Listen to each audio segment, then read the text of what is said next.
center field. Going back is Gonzalez. It is gone!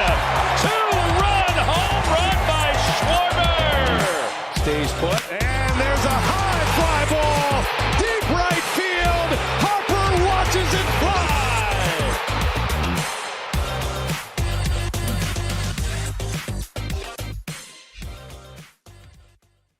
And we are back for another episode of the Double Stretch Podcast. Been a couple weeks. Trade deadline, that happened like it usually does. It's pretty crazy. It happens every year. Pretty crazy. This is August already. Time really does fly as you get older. The season's flying by. And before you know it, it's going to be over. You know, it's going by that fast. We have some moves to talk about. There's no major moves like we said would happen. I mean, we told you that no Luis Robert was coming here, no Garrett Crochet, no Cody Bellinger, but you know, we improved in my opinion. You know, it was around the fringes. It was kind of what I've come to expect from Dave Dombrowski. I just don't think that, you know, he has this reputation as a guy who trades all of his prospects. I think we have a more mature Dave Dombrowski at this point. I don't think that's what he does. I think he does what he did this offseason, and ultimately I think I'm happy with how things have gone. How are you doing, Johnny? I'm good, man. I think that was a nice little intro there. I think I was thrilled with the trade deadline. I think you're right about the mature Dombrowski aspect of things.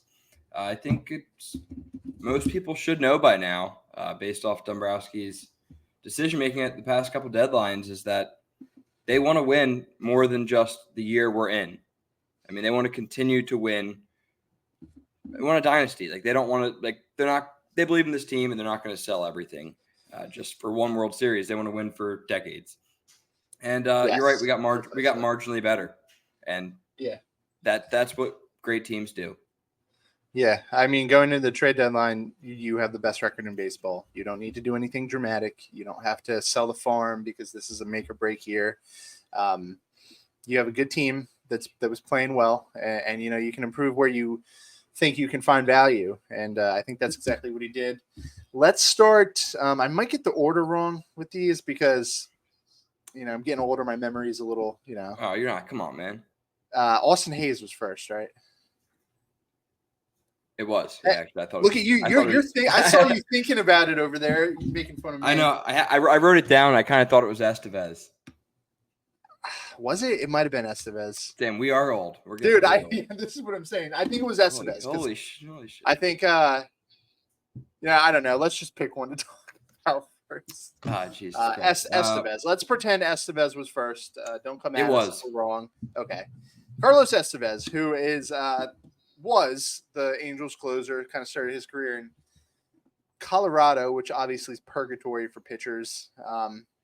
Went to Los Angeles on a somewhat team-friendly deal, and he's been very good since he got there. He was currently their closer, and a very effective one at that. I should have pulled his stats up. I know he was working on a massive scoreless inning streak, and I know right now he was pitching very well. 1-3 with a 2.25 ERA, 20 saves. And he ended up being the guy. I think I mentioned at one point Carlos Esteves on this podcast. If I'm correct, I think I mentioned his name. Did. He made sense. You know, he wasn't the super controllable guy like a Mason Miller. He wasn't the super flashy, toolsy guy that we thought we could get a lot out of, like the Michael Kopech. He was the proven pitcher who's pitching well, who we think we can get late innings out of in the playoffs. It feels very, very, very, very similar to the David Robertson trade that we made a couple years ago, where we gave up a pitcher. First time around with David Robertson, it was Ben Brown, who kind of we developed into something better than, you know, he was when he got here. We probably considered it selling high with just, you know, how his development was going. And this time around, it's George Klassen, who is very similar to Ben Brown. You know, we stretched him out as a starter, toolsy pitcher, very good stuff. The control was always a problem for George Klassen, but we seem to have figured it out. I want to say he was the 5th, 6th ranked prospect in the system, something around there, 4 through like 7. And it was a steep price to pay. If I'm being completely honest, you kind of hope to improve by giving up organizational depth type prospects. I mean, do you want to give up like 10 through 20 if possible? Giving up, a mid top 10 prospects tough. But as I kind of came to see, it was seriously a seller's market, more than I've ever seen before. Yeah. Prospects like that were kind of mandatory for any trade that you really wanted to do. So Dombrowski kind of jumped on it. He was kind of the first guy to do it. He might have set the market a little bit, but we ended up giving up a very good pitching prospect for a very good reliever. And it's a trade that, you can kind of pick apart in terms of certain aspects of it. Esteves hasn't pitched in the playoffs. Klassen, we seem to have really unlocked. But ultimately, I think that if you're looking at this team now, they're better. They're better for it. You might have sacrificed a little farther down the road, but we needed a bullpen arm pretty badly. We kind of see some guys take a big step back this year. Alvarado, Sir Anthony when he was here. We needed an arm that we could trust. And I think that Carlos Esteves can be that, an arm we can trust. Whether I think he can continue the scoreless streak and be a lockdown closer, that's up for debate. But I think that's an arm I feel good about being at the end of the bullpen. Yeah, I really couldn't agree with you anymore. I think that is what I've come to know from the Phillies. It seems like we like to acquire pitching. We acquire pitching, and then typically we try to develop our offensive prospects. I never thought we were going to get rid of Crawford or Miller just because we don't – it's just not a Phillies move the past 10 years. This is kind of the blueprint. They kind of believe it's easier to – I think that minor league pitching is tough to predict with injuries and developmental. And Klassen, it was having an all-time year. You have to sell high because I don't know if he is like that player that he has been this year. And we've missed the boat before. Would we have liked to sell high on a guy like Mick Abel 2 years ago? Yeah, it could be that similar situation. He could get to AAA and just not be able to pitch at that level. So I think it's a justifiable move, and I'm excited for it. Yeah, I can't speak to what it's actually like, but it just seems so frustrating trying to develop pitching. You had the guys Brutal. who we sat on here and said, don't trade. You and I sat here and said, do not trade Mick Abel. Don't trade Andrew Painter. I think we didn't want to trade Griff McGarry, honestly. And now you look at those guys, and those guys were more sure things than George Klassen is. Obviously, it's not working out with those guys. It might work out with Klassen. We might regret this eventually. That's just the way it goes. You got to take risks. It's the nature of the business. But overall, I'm happy with the first trade. All good there. You happy with it? No qualms about it. No, but it made sense. I voiced my concerns in our previous podcast that Sir Anthony, Alvarado, a couple of those guys have looked shaky, and Kerkering's young. I can't depend on him for too much. I think this is the perfect veteran, steady reliever that just gets outs. He doesn't strike everyone out, doesn't throw the hardest, but he gets outs. I love it. Yeah, quick note on this. I have never seen him pitch. Somehow, I've never seen Esteves pitch. He's 6'6", 280. Yeah, I didn't realize he was that big. He is huge, which is kind of cool out of a closer that throws gas. Looking forward to that. Trade number 2 was very interesting. Austin Hayes has been a kind of staple in the Orioles lineup for 4 years now, 3 or 4 years. We trade for Austin Hayes, and we give up a longtime Philly in his own right, Sir Anthony Dominguez, who's been here as long as I can really remember. He's been here 5-6 years now. And another outfielder, Christian Pache. It was a very interesting trade because you don't normally see 2 buyers line up like that, and you don't see 2 teams give up MLB ready talent like that. These are productive major league players. Yeah, it's interesting. Very, very interesting trade. But it made sense. It made sense for the Orioles because Austin Hayes has kind of fallen under the rug there between just prospects coming up galore and the amazing depth that they've kind of assembled there. He kind of settled into a platoon where he was only facing left-handed pitching, which he's really good at. there's a strong argument for him to be just a platoon type player as he was this year. But that's kind of the role they decided on him fulfilling. And he's kind of dealt with injuries this year. It's not the best season that we've seen out of him, but in the past he's been a full-time player. He's faced righties and lefties, and he's had successful seasons. He's always going to be better against lefties than he is righties.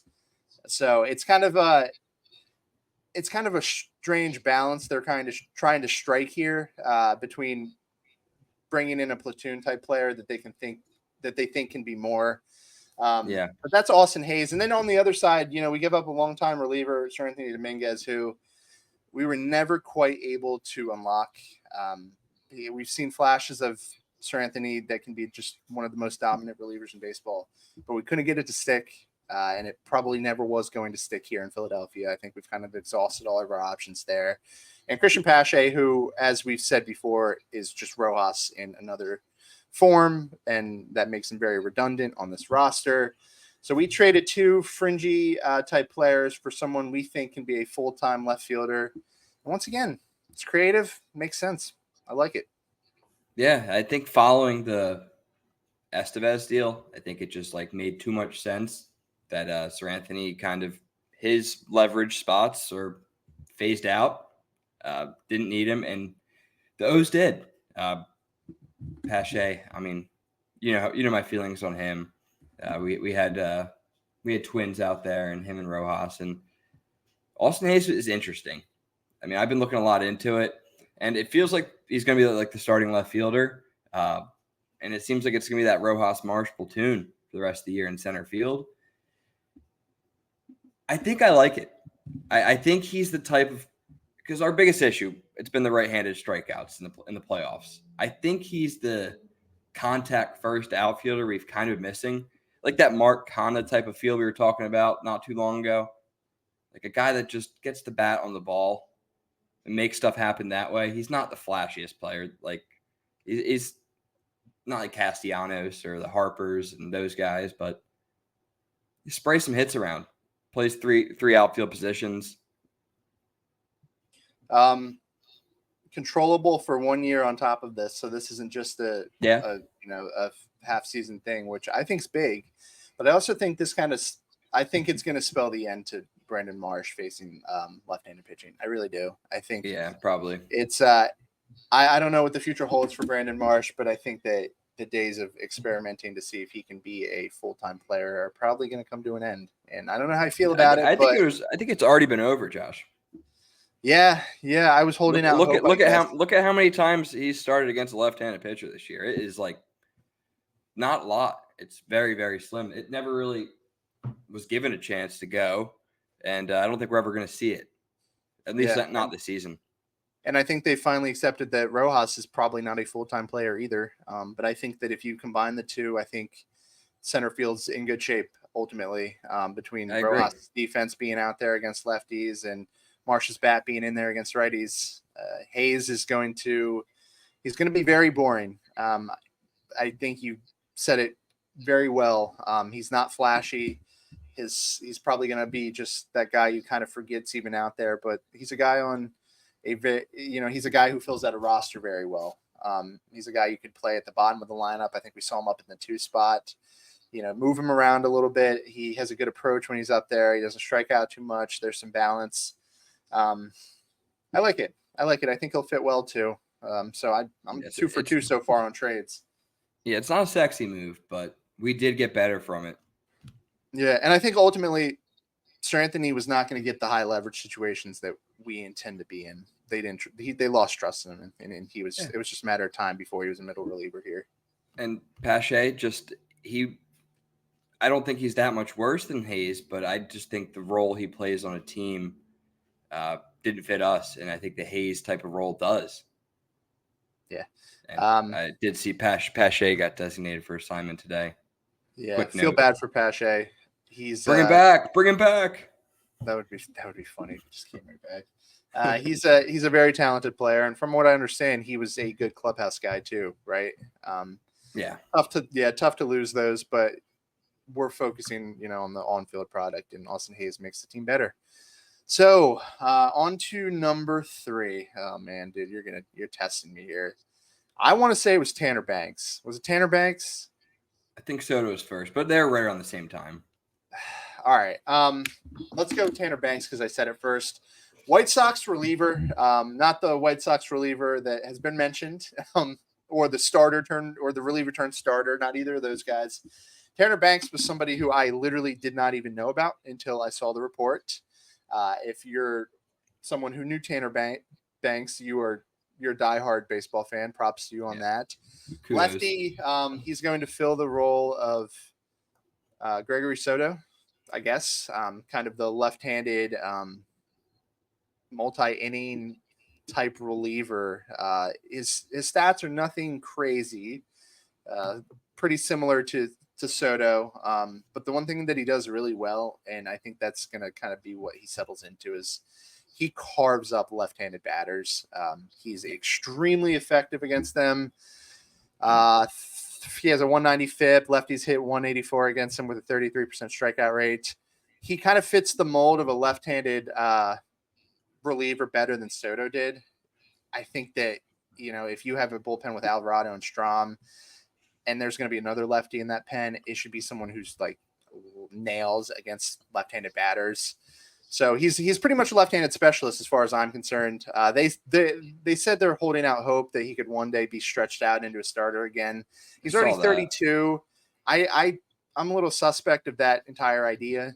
But I get oh, sorry. Go ahead. I think for this season, he's definitely going to serve the multi-inning left-handed specialist type role on this bullpen.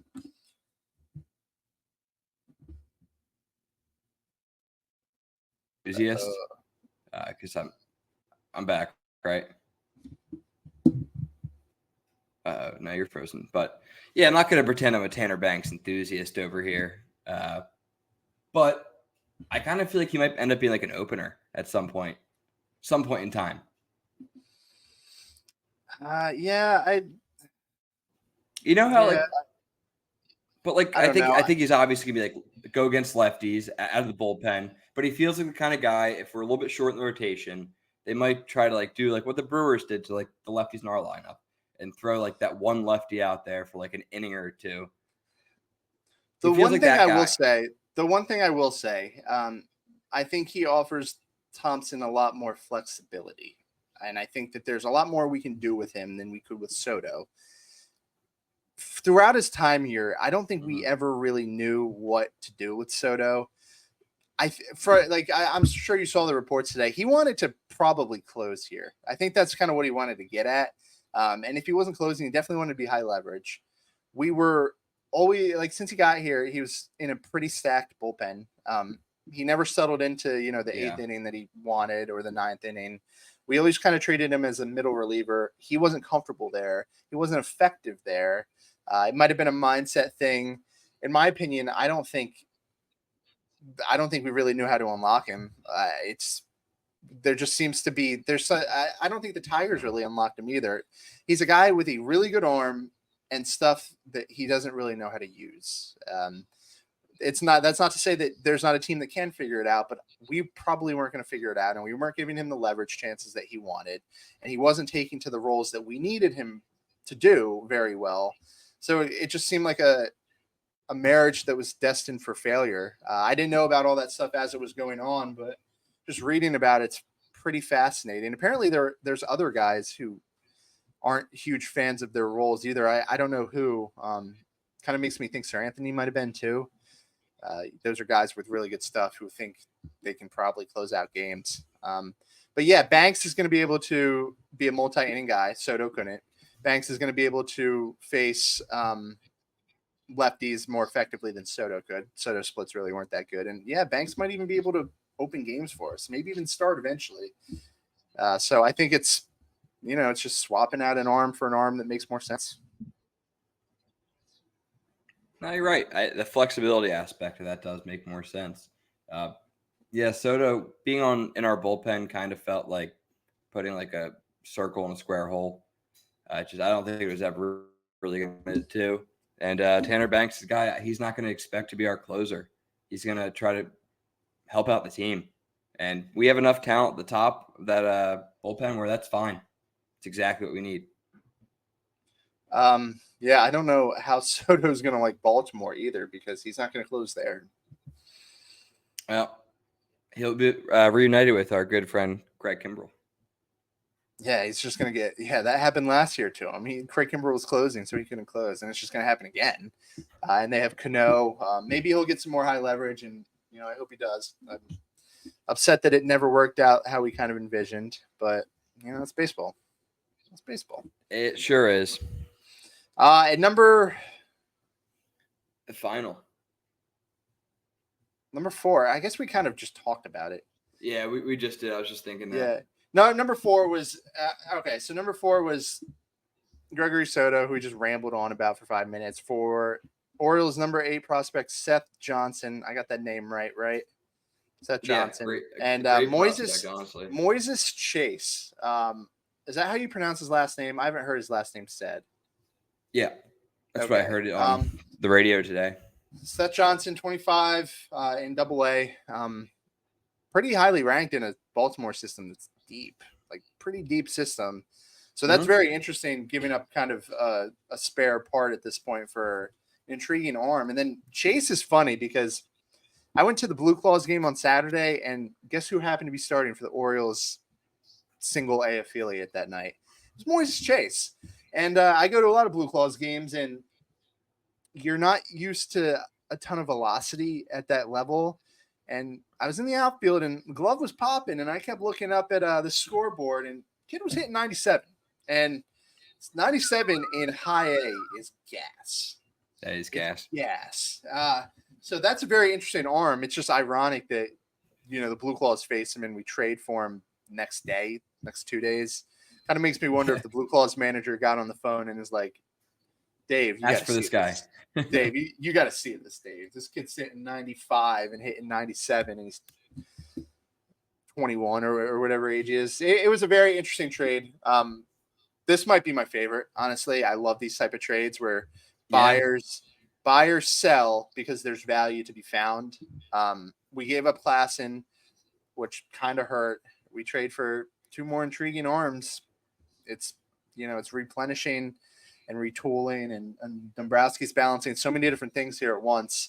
He's gotten really good at it. You can tell this is someone who's done this before. 100%. Yeah. I feel like we got better on the big league level, and then we evened it back out on the minor league side of things. I feel like we made up for what we lost, and that's really all we could ask for.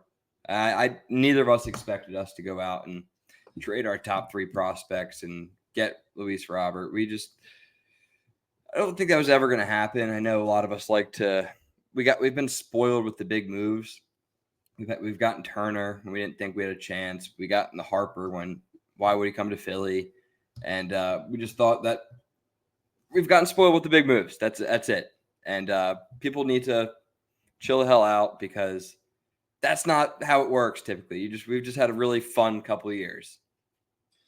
Yeah, and I mean, this was a really weird deadline because the top 4 or 5 guys, they didn't even get moved. So it's not like we missed out on anything. I had Crochet, Robert, Snell, Skubal didn't get moved. Like all these big names that are actually worth those prospects that we don't want to give up. They didn't even get moved. So it's not like some team went all in and got the stud of the trade deadline. It was a very weird, it was a busy deadline, but it was a pretty weird deadline in that regard. And we're kind of looking at a team now that is better than they were a week ago. We didn't trade any of our top guys that we really like and they really like. And it's hard not to consider that a success, in my opinion. Yeah. Hey, Josh, what's not better than a week ago? Our record. Clubhouse. Oh. Our record and the vibes in this fan base. How do we forget? All right. So I'm 25 years old now. I've been a baseball fan for a long time. This happens to every team in the history of baseball. Every team will go through a funk where they just forget how to win baseball games. It's not some you don't tear down the season. It's not some season-ending occurrence. Baseball's really long. 162 games. It's the longest of any of the sports. So if you go on a losing streak in late July, it's just not the same as a football team losing it and dropping 3 or 4 games. Like, the team had a huge lead, a 9-10 game lead. They had the ability to withstand the cold streak that we knew was coming. You and I both knew it was coming. They probably knew it was coming. It's baseball.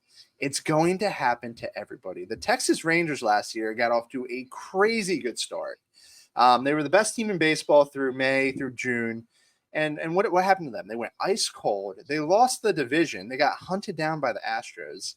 Bregman made that stupid quote about, I guess we'll never know what would happen if the Rangers won the division. And what did they do? They calmed down. They went in the playoffs with a blank slate, because that's what the playoffs are. It's just a blank slate. What you want to do is you want to be playing well when the playoffs start. Doesn't matter how you're playing in late July. You want to play well when the playoffs start. And the Rangers went into the playoffs and they beat everybody. And then they beat the Astros in the ALCS, and they said, I guess we'll never know if the Astros went to the World Series. And then they went on to win the World Series. And sure, there was a time there where all of the Rangers fans were freaking out because the team was forgetting how to play baseball. And the team was in a massive funk, but it didn't end up mattering because the season is so long. And I've seen every Phillies team go through something like this. So it drives me nuts when people act like this is their first day on earth. Like, this happens to everybody. Like, yeah, it's ugly. It's really ugly. But this team has shown us that they can beat anybody, and that team is still here. Like, it's the same team. This team can beat anybody. You just have to get through it. It happens to everybody. I don't know what else to say. Josh, there's one single difference between us and the Rangers, what they did last year, and that's that we play in Philadelphia, where sports are goddamn insane. I mean, being online right now is probably the most unbearable thing. I can't go online. I have to pretend I'm like in like the 10th century with no internet. I can't go on Twitter. I want to lose my mind. Insane. I've seen people. Let me just run through the awful takes. Yeah. Bryce Harper has just not heard the end of it on Twitter. People have been calling for Dave Dombrowski's job because he didn't trade for Luis Robert, who has like a 670 OPS. He's on my fantasy team. He's been stinking it up all season, and people want Dombrowski's job because they didn't trade for him. Topper and his bullpen management, like, oh my, you could write a book about what people are saying about his bullpen management. Stubbs is taking strays because we sent Marchand down. It's just you go up and down the roster, and people are picking out everybody and picking on everybody right now. People are mad at nobody's safe. Alec Boehm's new girlfriend. Like, what are we doing here? Seriously, what are we doing? Do you forget? Did all these people forget what they watched the first 3 months of the season? Yes. This is the same team. The same team. Wow. You need to get that out, man. I feel better. You're dead on, man. Some of the stuff I'm seeing online is absolutely batshit crazy. And leave Alec Boehm's girlfriend alone. I mean, leave Harper alone. Leave Topper. Please leave Topper alone. We're not firing Topper. Has anyone even paid attention who's been managing these teams the past 10 years? This is the best manager we've had since Charlie. And people just still that's my least favorite thing about this town is that we just cannot believe in our coaches and managers. It's always their fault. It's never the players' fault. People are mad at the umpires. People are mad at poor Austin Hayes came and he went 0-7 to start his Phillies career. He was getting Whit Merrifield comps already. People are mad at Nick Castellanos. And these people clearly aren't watching the games because Nick's like the only one hitting right now. He's hitting like 400 in the past 20 games. Yeah. The list goes on and on. People want to be angry. People are looking for reasons to be angry at this team. And I'm just going to stay off of Twitter. And in 3 weeks, we're going to get back on here and the team's going to right the ship. It's just what happened. Honestly, we should have pulled the Whit Merrifield tweet from like right before he got cut where he was like you guys need to like relax and just like sit back and like enjoy. He was right. He was so right. I missed Whit. I think we should try to get Whit on the podcast. That would be epic. I think he'd be a good friend of the show. We saw him in Dunedin. We hung out with him. So we had dinner with him. Yeah. We did have dinner with him. He didn't know we were there, but like same time next year, Whit. Yeah, we'll see you there, Whit. But guys, just take a deep breath. It is August 1st. We're 6.5 up. They're going to turn it around. Baseball evens out. You're not going to play out of your mind for 162 games plus, 20 to win a World Series? You're not going to do it. You're just not going to do it. You're eventually – every team's going to have a stretch. I mean, just look at the Yankees. It was disaster hour in the Yankee Stadium in all of June and July. They were on a terrible stretch. Yeah. They just came and swept us, and the vibes are good again in New York City. You want this stretch now. Like, as ridiculous as it sounds, you want them to go through this rough patch now in the middle of July, in the middle of August, when it doesn't matter. You don't want this stretch in the middle of October like last year. That stinks. That is when we get frustrated because that's the worst possible time. But this is nothing. This is like, do not worry. There's no point. Okay. These are guys who they're not rookies. This isn't the 2019 team that had to go 2-6 to get in the playoffs and they went 1-7. These guys know what they're doing. And it's just none of it's helping. All the Twitter stuff, all the WIP stuff, none of it's helping. This is baseball. It is baseball. And I just feel like everyone thought we were going to go like 120 and like 42 this year. People don't realize that everyone would have to hit 350 the whole year. All of our pitchers would have to have a sub-3 ERA. That just doesn't happen. There's ebbs and flows, but this team knows each other well enough. Everyone has a role, and come the time it matters, these guys are going to know their roles, they're going to perform, and everyone's going to completely forget we were like this. Yeah, so the Seattle Mariners, they made it a full season without having one of those big stretches, and they won 116 games, broke the MLB record. And what happened? Their stretch happened to come in the playoffs at the worst possible time. So I'm thrilled that this team's going through it now, and they're going to figure it out and be ready to go come August and September. And yeah, it's baseball. That's all I can say. It's baseball. If you guys take anything from this podcast, it's that we're happy we're losing right now. Yeah, it's we wanted to get swept. It's a divide too, because there's plenty of people just freaking out, and then you see there's a silent majority of people who are pretty calm throughout all this. And those are the guys who have seen everything. Like we have. We've been through this the season way too many times to know how this unfolds. So this ain't football. We got more games than football, folks. You're right about that. Got anything else? I feel better. We hit on the trade deadline, vented a little bit, and I think I'm good. Maybe I can read down. I think so Twitter. Too. You know what? It's an election year. The Phillies are struggling. Heck no. I'm deleting that app. Too much going on. Chasing that peace and quiet nowadays. Yeah, I need some zen. Might go hit the woods this weekend. Yeah. All righty. Well, I think that should do it. As always, thank you guys for listening. Go check out Pick Swap Media. What's the new Phillies podcast called? Let's give them a shout out. I don't know the name. The Phillies Digest. Phillies Digest. Yes. Go check it out. Check them out. They got good stuff. They're covering the Phillies now too, along with us. And it's nice to get two different kind of perspectives on what's going on right now. But as always, thank you guys for listening, and we will be back soon.